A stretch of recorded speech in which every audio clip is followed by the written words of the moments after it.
Oras sa alas 4:06. Alam mo kung ano ang mga ginagawa, mga nagawang proyekto, programa para sa pag-unlad, balita at public service mula sa mga lungsod hanggang sa mga baryo. Dito lang sa DILG sa DZRH Break Time. Kasama ang mga lingkod sa pagbibigay serbisyo publiko, sina DILG Secretary Benhur Abalos at Lakay Mayor Teo Macalma sa DILG sa DZRH Break Time.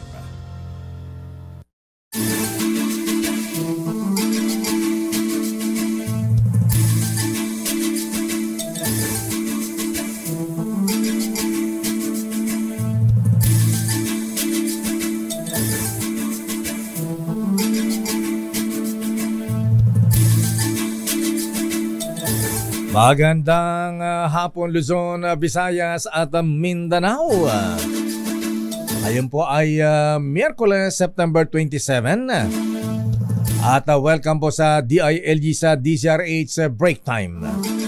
At maliban sa akin ang makasama natin sa programa, ang Undersecretary for Plans, Public Affairs and Communications ng Department of Interior and Local Government. Wala pong iba. Always beautiful. Si Yusek Margarita Mards Gutierrez. Magandang hapon, Yusek. Magandang hapon sa iyo, Lakay. At sa ngalan po ni Secretary Benhur Abalos Jr., magandang hapon, Pilipinas, at sa lahat ng nakikinig at nanonood on-air at online.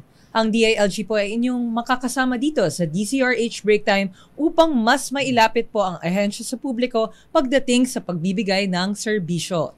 Dahil ang DILG po ay matino, mahusay at maasahan na handang paglingkuran at pangalagaan ang ating mga mamamayan.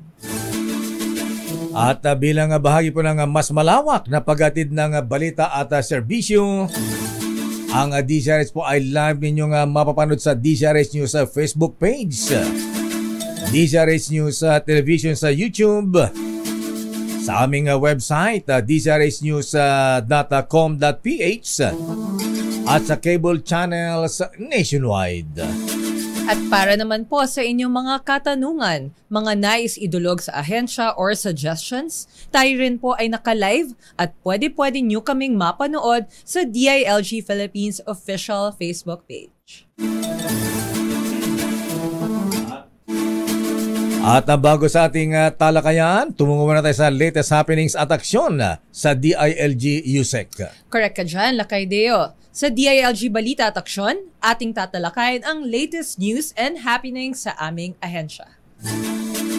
At sa ating DILG Balita at Aksyon, patuwang na ng Department of Interior and Local Government ang Sparkle GMA Artist Center sa Buhay Ingatan na Droga'y Ayawan o BIDA campaign. Sa signing ng Memorandum of Agreement, kasama sina GMA Network Senior Vice President for Programming Talent Management, Worldwide and Support Group and the CEO of GMA Films, Attorney Annette Gozon Valdez, at Sparkle Vice President Joy Marcelo. At pinasalamatan din ni DILG Secretary Benhur Abalos ang mga taga-GMA Network at ang Sparkle Artist para sa kanilang pakibahagi sa laban ng pamahalaan kontra illegal drugs na isang magandang ehemplo para sa mga kabataan. At ilan sa mga bagong BIDA ambassadors ay ang GMA Sparkle Artist na sina Sanya Lopez at Derek Monasterio. Kasama rin sina Bianca Umali, Isabel Ortega, Sofia Pablo, Ashley Ortega, Rabia Mateo, Radson Flores, El Villanueva, Will Ashley at Allen Ansay. Deo Macalma, hindi po kasama. Ayan, sa DSRS po tayo. At ayon naman kay Sanya Lopez, proud siyang maging bahagi ng BIDA campaign. At hinikayat ang lahat na suportahan ang programa upang makaiwas lalo na ang kabataan laban sa illegal drugs. Sec Benhur, artistahin Kaya bagay na bagay siya sa, maging part ng GMA Sparkle. Akala ko that's entertainment si Secretary Hi, sir. At sa ibang balita naman, magtutulungan ang Department of the Interior and Local Government at Department of Budget and Management o DBM upang masiguro ang paghahatid ng serbisyo sa mga lokal na pamahalaan lalo na sa mga lalayong parte ng bansa. Sa interagency meeting na pinangunahan ni DILG Secretary Benhur Abalos Jr. at DBM Secretary Amina Pangandaman ay napag-usapan ang mga tungkulin ng dalawang ahensya alinsunod sa Agenda for Prosperity ni Pangulong Ferdinand Marcos Jr. na layuning magkaroon ng future-proof at sustainable economy sa bansa at ang 10-point agenda ng Pangulo para sa economic renewal, matatag at maunlad ng paggogobyerno. Samantala matagumpay na inilunsad noong Sabado ang bagong Pilipinas Servicio Fair na pinangunahan ni Pangulong Ferdinand Bongbong Marcos Jr. kung saan inaasahang makakuha ng serbisyo ang higit na 400,000 individual mula sa 60 iba't ibang sangay ng gobyerno kasama ang DILG. Ilan sa mga serbisyo sa nasabing caravan ay ang Kadiwa Stores, Passport Application, NBI at Police Clearance Application, PSA Birth Certificate Application, Pag-ibig Membership and Housing Loan, SSS Membership Application, LTO Driver's License Renewal, at kasama rin ang TESDA Scholarships and Program Enrollment, legal counseling at marami pang iba.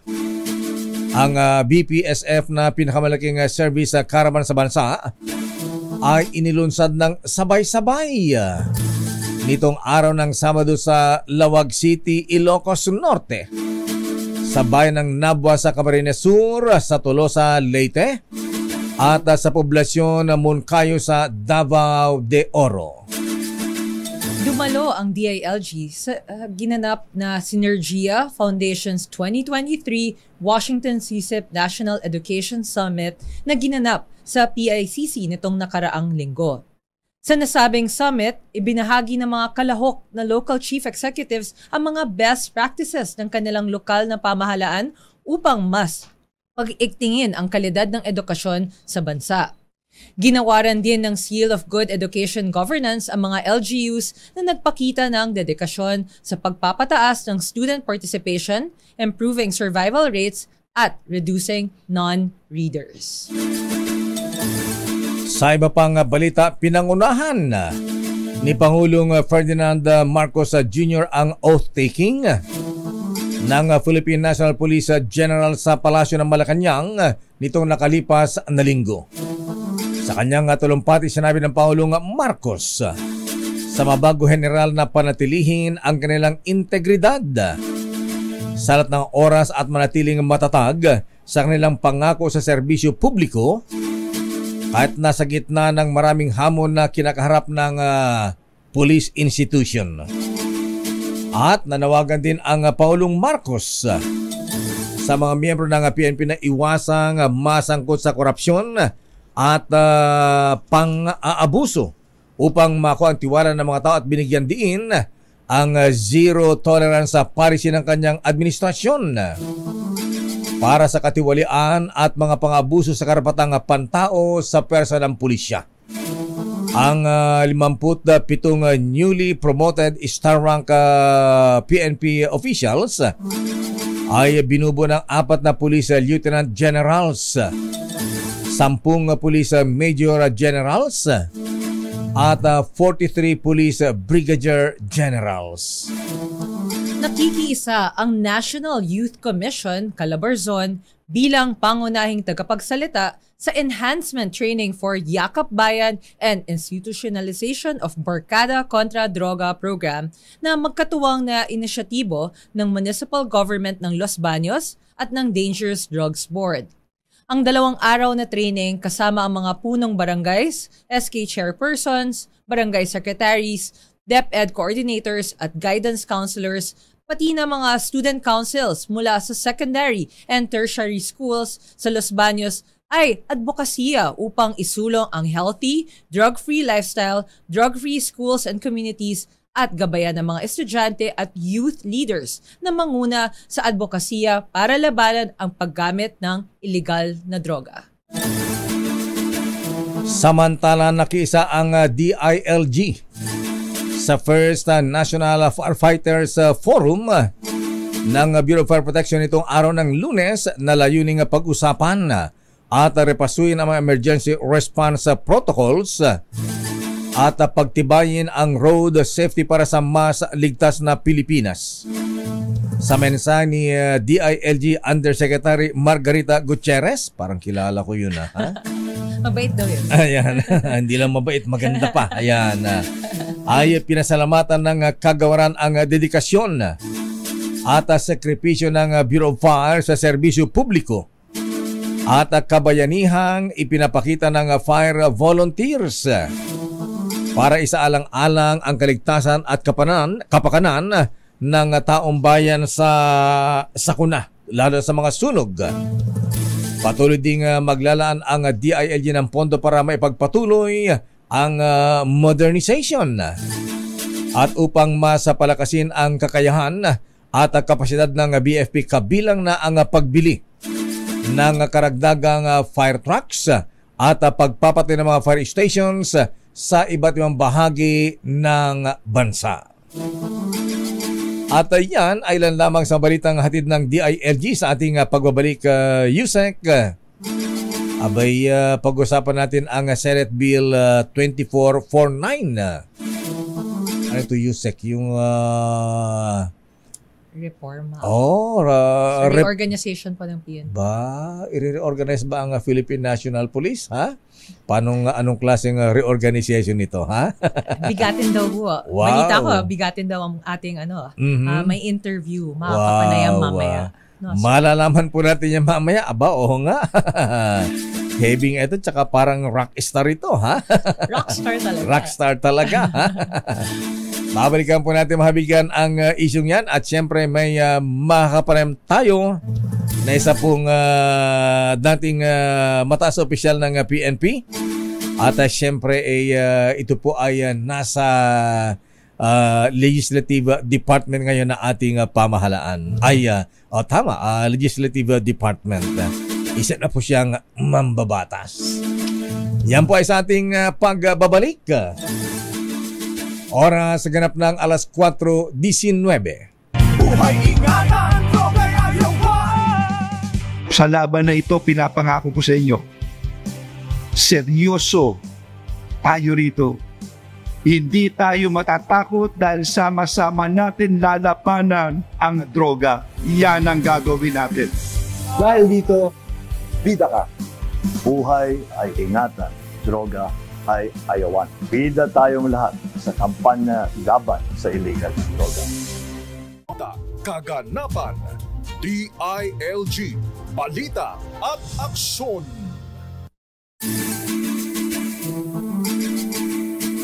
Nagbabalik po ang DILG sa DCRH break time.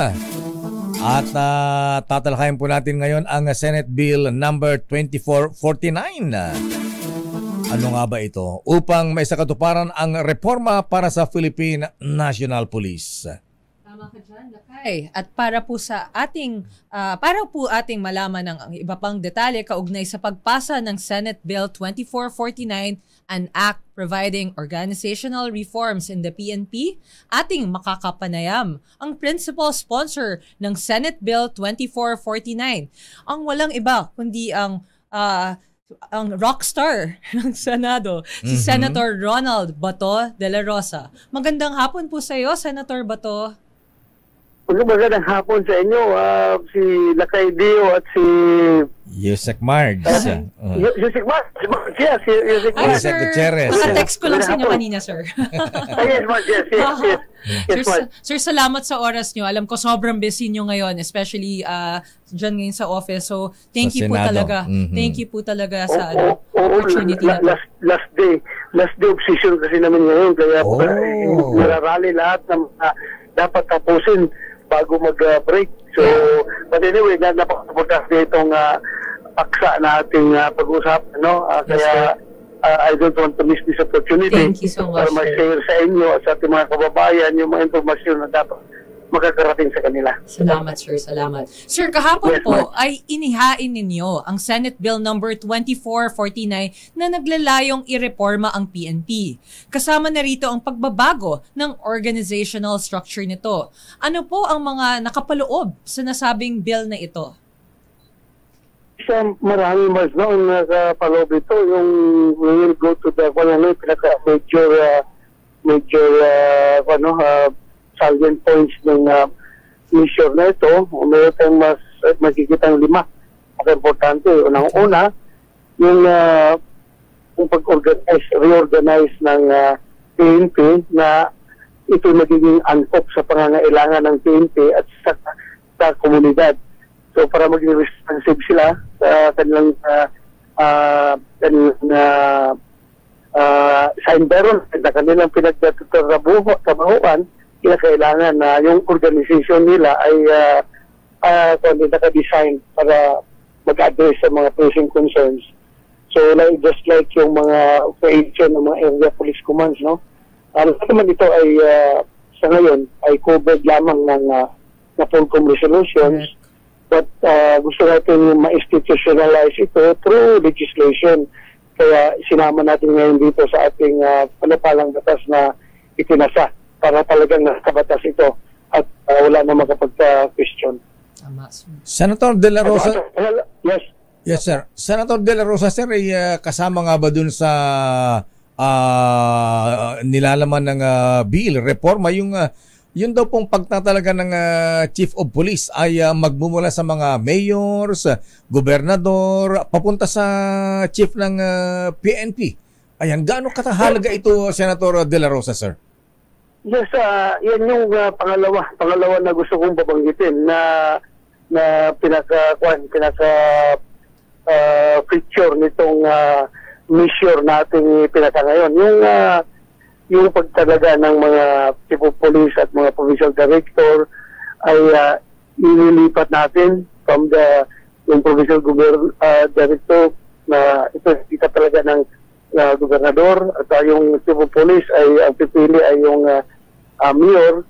Ito ilipat na natin doon sa chief PNP ang power na pag-designate sa kanila dahil nga natin sa lahat ng mga inimbestigahan natin. Recently na pinag-imbestigahan natin ng mga kaso involving local politicians at saka yung mga kapulisan ay nakikita natin na hindi talaga matanggal-tanggal yung utang na loob. Ito ay virtue.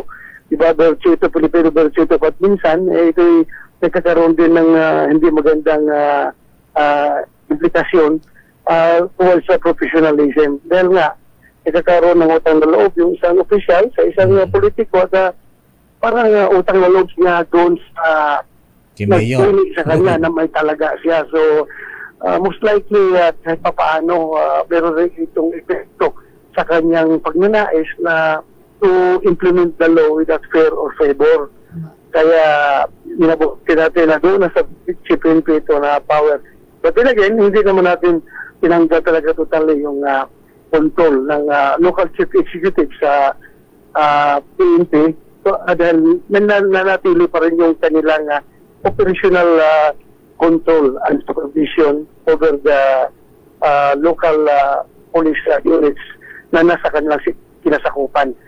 So, kontrolado pa rin ng mayor. Pero yung tinanggal yung appointment lang ng chief of police at ng provincial director para mawala na yung political patronage, mawala na yung at alam natin ang opisina ng PNP sa karami sila nakakaalam kung sino ang karapat-dapat to the merit system na kung sino karapat-dapat, sinong capable, sinong qualified, sinong dapat magiging hipi ng isang lugar, magiging provincial director ng isang lugar dahil sila ang nakakaalam sa kanilang tauhan. Unlike kung politiko ang pipili ito, ay kung sino lang ang malakas sa politiko, yun lang ang mapipili talaga. So, ang merit system ay tila nawawala.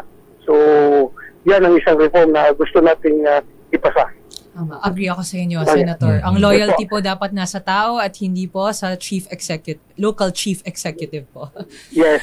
At yung pangatlo, no, Music Mads, Yes, sir. pangatlong feature Yes, sir. itong ating panupalang batas ay yung status ng PNP cadets. Yun Dahil po, sa sir. ngayon, yung itinaas natin Tama, natin ang sir. status at ang treatment ng PNPA, Philippine National Police Academy Cadets, dahil nga sa ngayon ang status nila ay mababa yung kanilang sweldo at hindi sila makakatanggap ng mga benefits dahil nga yung kanilang status ay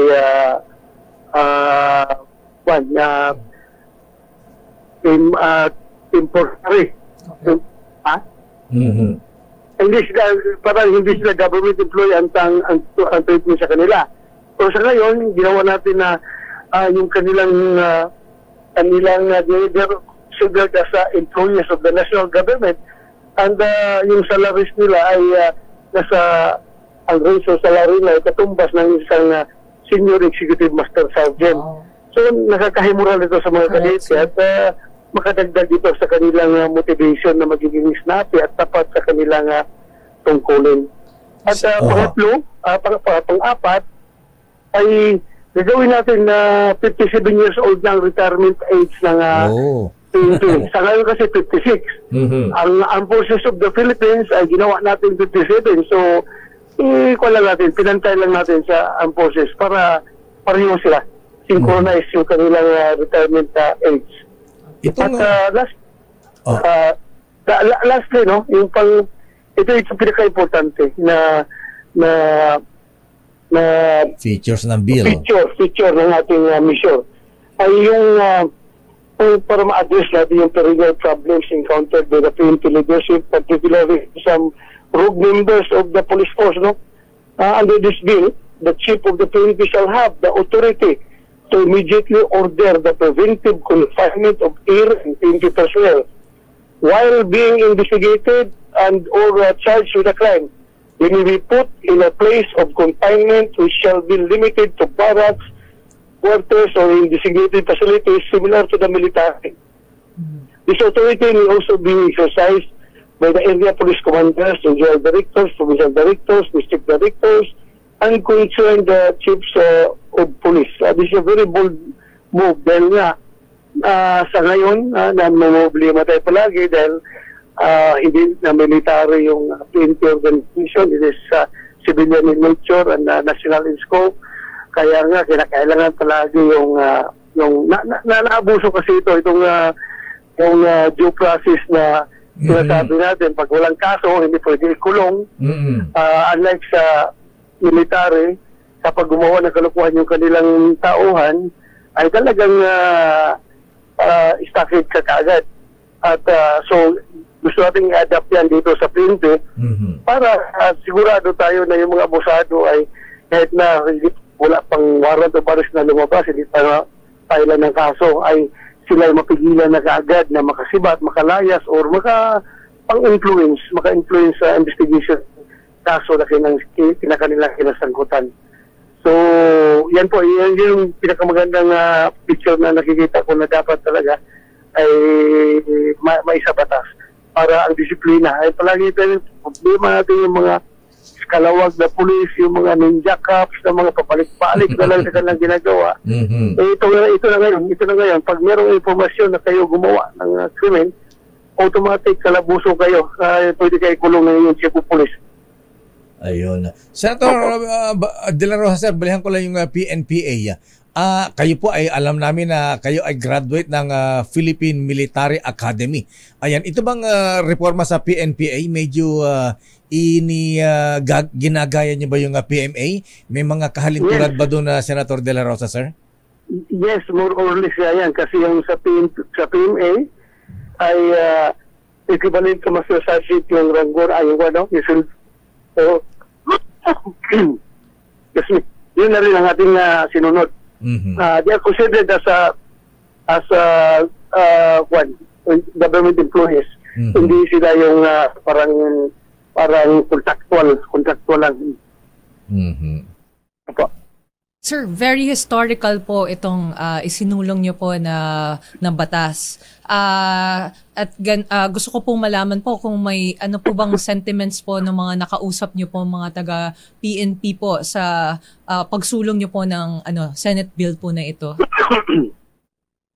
Ay, ito matagal na daw nila talagang, just like me, I have retired from the Philippine National Police how many years ago ba? 7 years ago. But yan pa rin ang pangarap ko talaga. Yung isang PNP na malayo, isolated from politics. Yung PNP na professional na hindi basta-basta nahawakan sa liig dahil nga sa utang na loob. Ganyan yung mga pangarap natin noon pa. Kaya sabi ng mga nasa police ngayon ay they really welcome this move. Senator De La Rosa, sir, ito po ay naipasa na sa Kamara. Ang counterpart bill ninyo na si galing kay House Speaker Martin Romualdez, nakalusot na sa third and final reading. Diyan sa Senado, sir, ano sa palagay nyo? Kampante ba kayo na ito ay susuportahan ng inyong kapwa senador at maipasa bilang isang batas, Senator De La Rosa, sir? Well, alam naman natin na lahat ng senator ay puro ang tinitingnan nito kung ano yung kakabubuti at kung ano ang mga steps na makapagdagdag ng disiplina at profesionalismo ng ating hanay ng kapulisan. Ay sigurado ako na makakuha ito ng malaking suporta. But then again, it has to go through the process, no? Yung ating, alam mo ito sa Senado, ito yung final na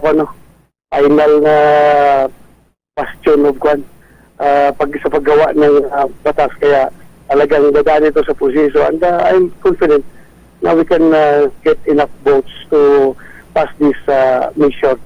I am sure this will be considered as a priority mission. I understand yung namin later coming from the office of the President na nagsasabing ito ay priority measure para mabilisan na itong tatakbo. Senator Bato, maraming salamat po for being one of the champions po of the PNP and for doing this po. At lagi po kayong sumusuporta po kay SILG at sa DILG po. At dahil dyan sobrang appreciative po kami. Maraming salamat po. At sa panahon niyo po today na binigay niyo po sa amin para makapanayam namin po kayo ngayong araw na ito. Yes, Marge, salamat salamat din sa suporta ninyo at kay Dio. Yes, sir. Maraming salamat, basta tayo hanggat andito tayo while we are still the chairman of the Senate Committee on Public Order and Dangerous Drugs. We will do everything to contribute for the betterment of the PNP and to the public order of the nation. Andito lang tayo. Tulungan lang tayo, Marge. Yes, sir. Maraming salamat, Senator De La Rosa, sir. Mabuhay po kayo. Thank you. Salamat. Thank you. Mga kaibigan, Senator Ronald Bato de la Rosa, ang chairman ng Committee on Public Order and Dangerous Drugs or Illegal Drugs. Pinakahuling mga Babalik po kami ni Yusek Marts at mamaya mapag-usapan natin, Yusek Marts, ang issue ng climate change. Yes. Diba? From peace and order, now to the environment. Ayan. Lalo na ngayon dito sa Metro Manila, nitong nakalipas na ilang araw, di ba? Yung VAG, ayan, yung pollution, ito ba dulot ng climate change yan? Yung sabi, hindi naman daw yung abuna ng galing sa Taal Volcano, kundi sa dulot daw po ng pollution yung mga smog. Correct, sir. Na naranasan natin dito sa Metro Manila. Kaya last week, ubo ko na ubo. Sabi ko, may nahawa ba ako? Pero dahil daw sa smog. Yung nga po, Yusek. At yan po ay tatalangin natin sa ating pagbabalik dito sa ating programa DILG sa DCRH Break Time. Makabuluhang talakayan at mga mahahalagang impormasyon na dapat mong malaman sa Usapang Bayan. Danas Garcia ruling at ilan sa mga kasamang probisyon ay: una, idineklara ng Korte na ang internal revenue na nakasaad sa Republic Act No. 7160 o Local Government Code of 1991 bilang basihan ng alokasyon ng LGUs ay unconstitutional. o hindi naaayon sa saligang batas. Ayon sa nasabing kapasyahan, binabago ng probisyong 284 ng Local Government Code ang basihan ng alokasyon ng LGUs na ngayon ay dapat na ang nakalaang pondo ay magmumula sa lahat ng nalikom na buwis ng national government. Nakasaad din sa nasabing kautusan na ang nasabing hakbang ay taliwas sa isinasaad ng saligang batas. Iwinawas to ng ruling ang kaakibat na probisyon ng Local Government Code pati na ang implementing rules and regulations nito. Angat, lokal, tamang pondo, angat serbisyo.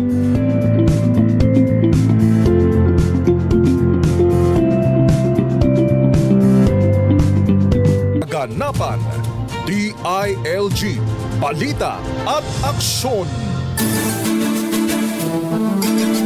Tayo po ay nagbabalik sa DILG sa DCRH break time. Ngayon pala, Yusek, ay National Clean Up Month. Meron palang ganito, ha? Anong klaseng clean up? Ayan.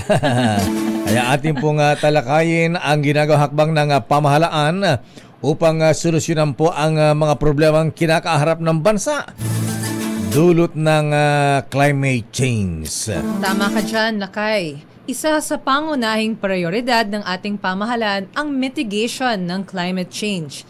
Kaya naman ating alamin ang mga aksyon na ginagawa ng pamahalaan sa pangangalaga sa kalikasan. Ating makakapanayam si Commissioner Rachel Ann S. Herrera ng Climate Change Commission. Magandang hapon po sa iyo, Commissioner Herrera. Hi, good afternoon. Magandang hapon po sa inyo, Yusek Marge at Lakay Deo. Salamat po at inimbitahan nyo kami ngayong hapon. Good afternoon po. Good afternoon, ma'am, at salamat po sa sa opportunity po na ma-interview po namin kayo. Ma'am, maaari niyo po bang ipakilala ang Climate Change Commission sa ating mga tagapakinig at tagapanood? At ano-ano po ba ang mandato ng CCC at ang mga ginagawa ng inyong opisina? Opo, salamat po. Ang CCC po ay ating ahensya ng gobyerno under the Office of the President at binuo po ang ating ahensya upang tugunan ang usapin ng climate change. May sa batas po ang aming komisyon under the Climate Change Act noong 2009 pa po itinulong ni Senadora Loren Legarda na alam natin ay environmental champion. Oo. Ito pong climate change ay in simple terms, ito po ay pagbabago ng ating klima na nakikita na natin sa ngayon. Mas laganap at mas matitindi po ang ating pag-ulan. May mabilis na pagbaha, may matitinding bagyo at kasama na dyan yung mga landslide.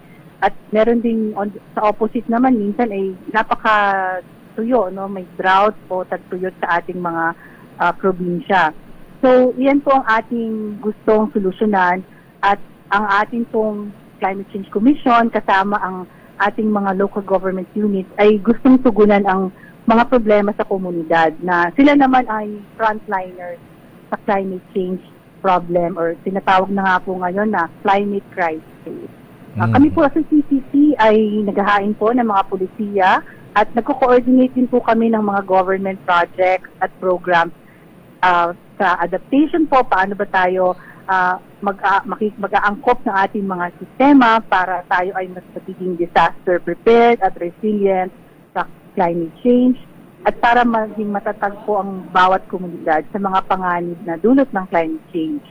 At ang pinaka-main focus po ng ating capacity building ay para po sa mga local government units para mapagtibay ang kanilang kaalaman po at kapasidad para sa mga epekto ng climate change.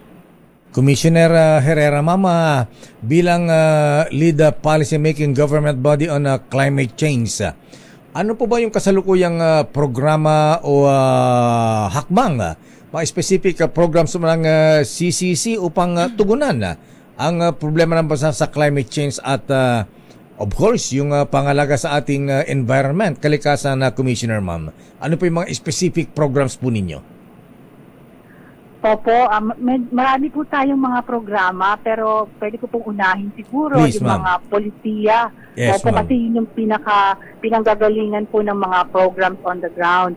So meron po tayong tinakdang National Climate Change Action Plan at nakasaad po doon yung mga medium term, meaning mga 6 years lang o long term priorities, 10, 20 years para po sa adaptation at mitigation din na pagbabawas natin sa carbon footprint natin. So adaptation po, kung pwede ko lang ipaliwanag, ito yung pag-adjust nga po natin ng ating system, ang ating infrastruktura, ang mga building po ba natin ay kayang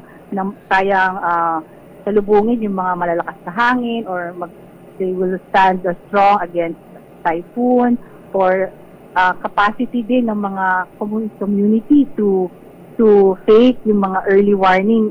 Sila ba ay ready mag-evacuate? Yun po yung mga halimbawa. So sa atin pong National Climate Change Action Plan or NCCAP, nag-identify po tayo ng priority areas at sinabi natin na meron po tayong mga i-focus na ecological, water, food security, climate smart industry, energy, at pati yung capacity development.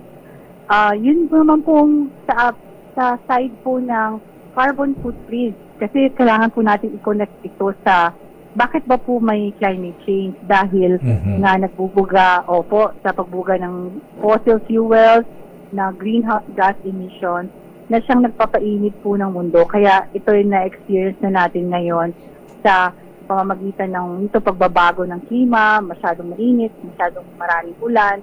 Sa buong mundo po yan, iba't ibang versions ng pagbabago ng klima. Kaya po nagdesisyon ng Pilipinas din na 2021 ay tayo po ay naghain ng ating climate emission reduction target. Ang tawag po niyan ay nationally determined contribution.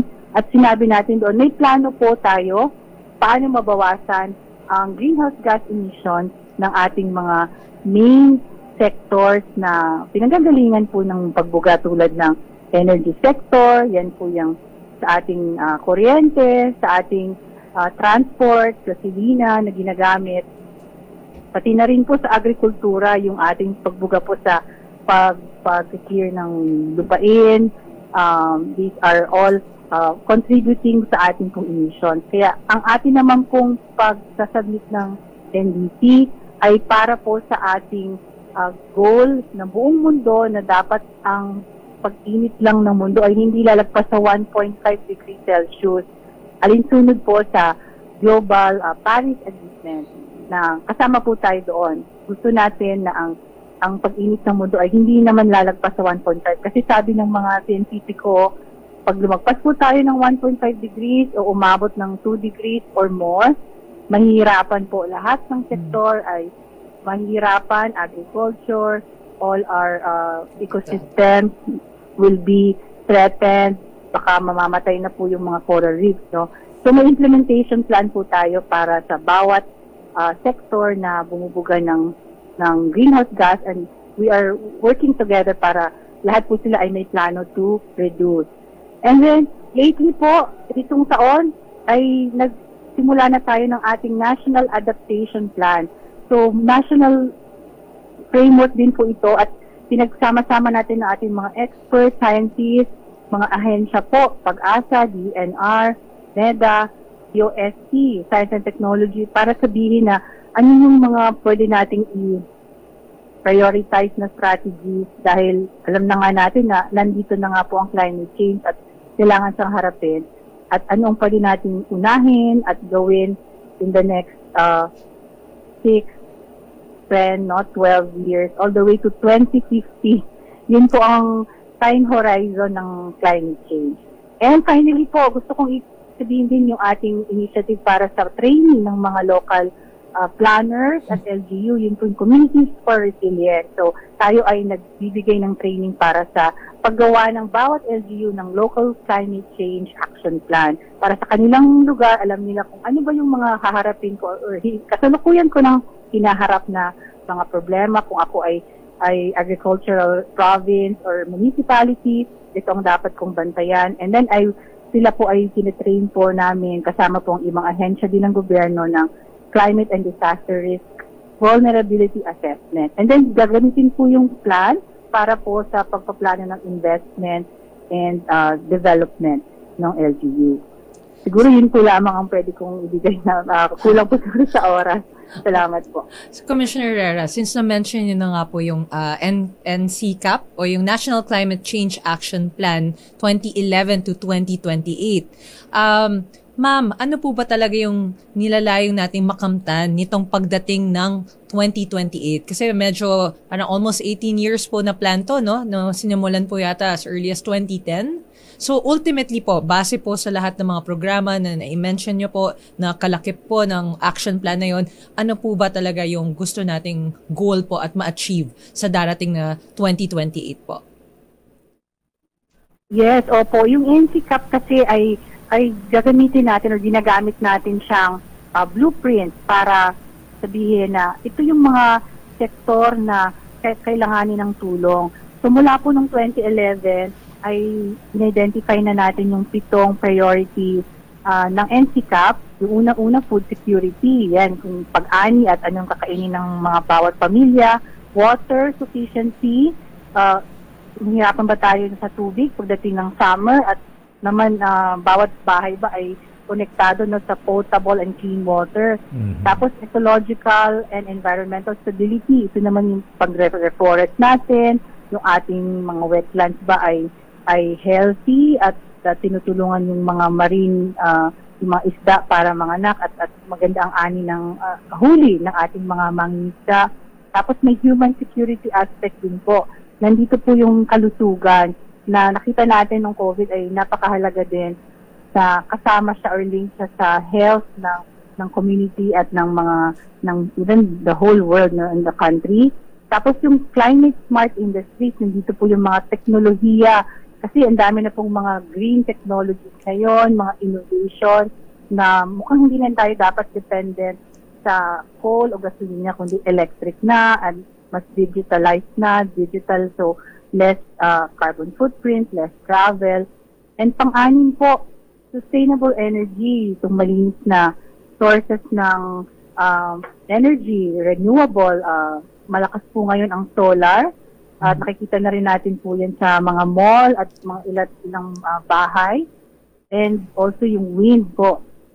And then finally, yung knowledge and capacity development na mukhang kailangan po sa kahit saang sektor, nandun yung continuous training and exchange para tuloy-tuloy po yung pag-build ng capacity at hindi po naiiwan lang sa isang grupo or organization. So ito pong NCCAP ay nagsilbing guide natin para sa bawat po na priority na nabanggit ay may respective policies po yan under the various kanya-kanya pong line agencies na concerned. At hindi naman po sa national kasi dapat bumababa po yan sa lokal at naintindihan dapat at tinutulungan dapat ang mga local government units para ma-translate nila into their appropriate na polisiya sa baba.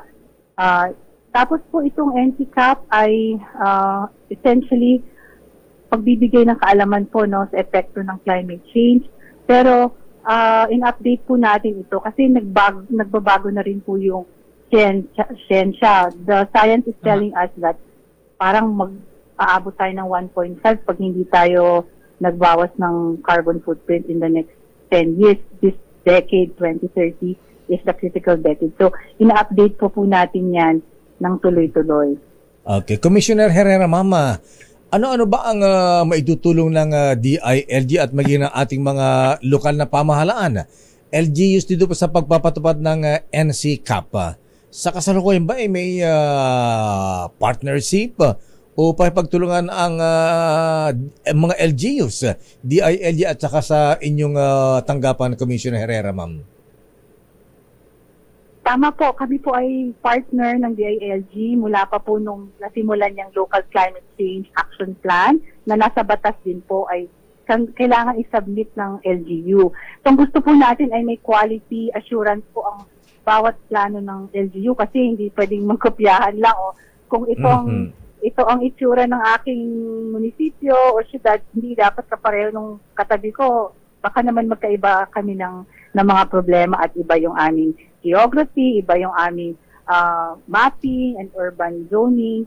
So, ang ginawa po natin ay partner po natin ng DILG at ang DILG Local Government Academy para po sa mga capacity building ukol sa paksa ng climate change.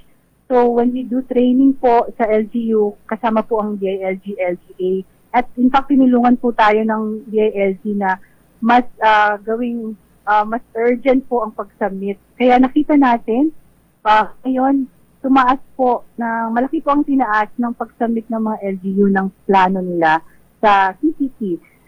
Mula po dati, mga 3 years ago, nasa 150 lang na LGU ang may LCCAP. Ngayon po ay nasa 1,478. So, 86% compliance po. And we are trying to make sure na quality po yan at tuloy-tuloy every few years ay pupunta po tayo sa LGU kasama ang Local Government Academy.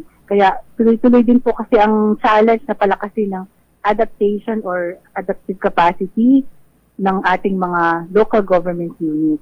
So kasama po sa training yung early warning, paano intindihin yung mga warning ng pag-asa, yung pag-inventory po ng greenhouse gas, pagtataging po magkano bang ginagastos ng LGU at anong mga investment po ang kailangan niya for climate change and disaster risk, at saka yung mga field schools po para sa farmers at sa mga mangingisda kung agricultural area naman po siya. So Commissioner, matanong ko lang po kasi tumaas kasi nag-jump yung number from 150 naging 1,000 plus po ang naging compliant. May incentive po ba binibigay ang CCC sa mga LGUs upang mahikayat silang tumulong sa pagpapatupad ng mga layunin ng NCCAP?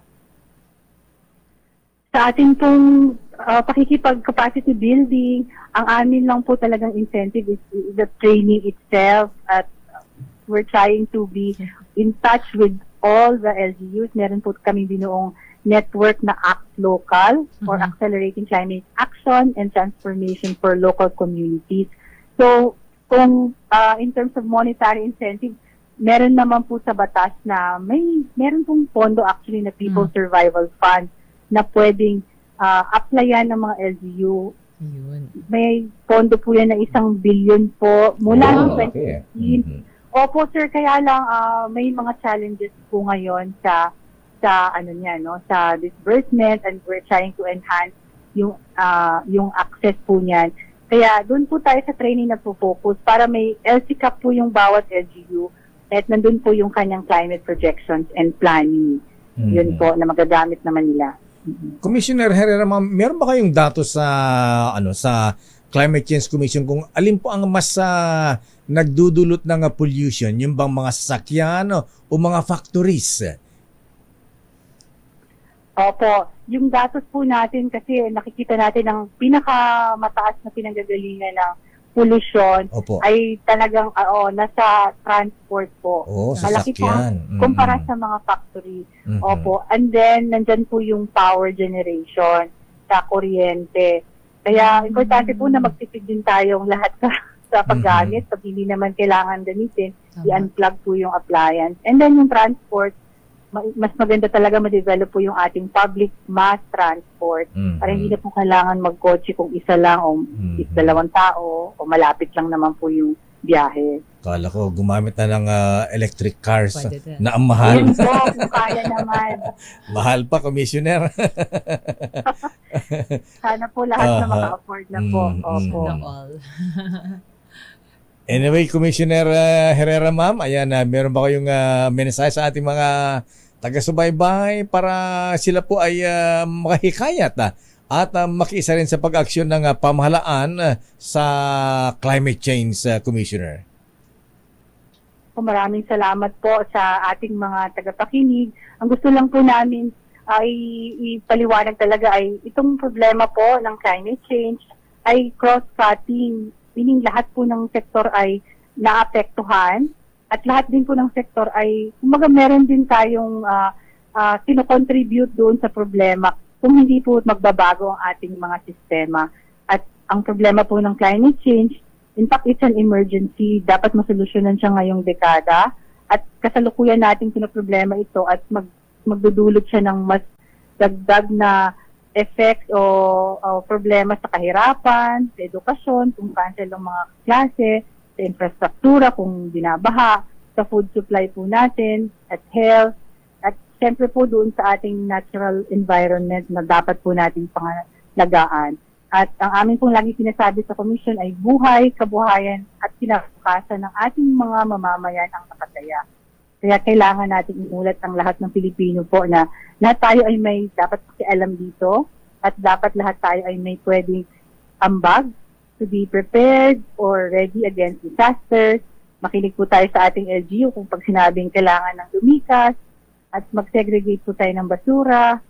Mga ganun po mga pang-araw-araw na mga issue or decisions that we can make at magtitid sa kuryente at pilitin ang mga lokal na mga produkto. So lahat po tayo dito ay dapat sana mag-participate at pakipagtulungan sa gobyerno, private sector, ating mga scientists at media po, napaka-importante ng role po ng information para dissemination. ipaalam po ang mga ganitong issue at solution. Maraming salamat po sa inyo. Maraming salamat po, Commissioner Rachel Ann Herrera ng Climate Change Commission. Maraming salamat po sa oras niyo. Thank you, Commissioner. Ayan. Ayan, medyo marami tayo natutunan kay Commissioner Rachel Ann Herrera kaugnay sa climate change, Yuseka Mars. Ayan. Hi, ubos na naman ang oras natin. Po. At maraming salamat sa iyong pagtutok sa ating programa. Abangan muli ating episode sa susunod na Miyerkules, same time. At sa ngalan po ng aking Secretary Ben-Hur Abalos Jr., maraming salamat po sa inyong pagtangkilik. Muli, ako po si DILG Undersecretary Marge Gutierrez, signing off. Ako naman po si Deo Macalma. At ito ang DILG sa DZRH Break Time. Inyong napakinggan ang DILG sa DZRH Break Time. Kasama ang mga lingkod sa serbisyo publiko, sina DILG Secretary Ben-Hur Abalos at Lakay Mayor Deo Macalma. Hanggang sa susunod na Miyerkules, tumutok, makinig, alamin ang mga ginagawa, mga nagawang proyekto, programa para sa pag-unlad, balita at public service mula sa mga lungsod hanggang sa kasulok-sulukan ng mga barangay. Dito lang sa DILG sa DZRH Break Time.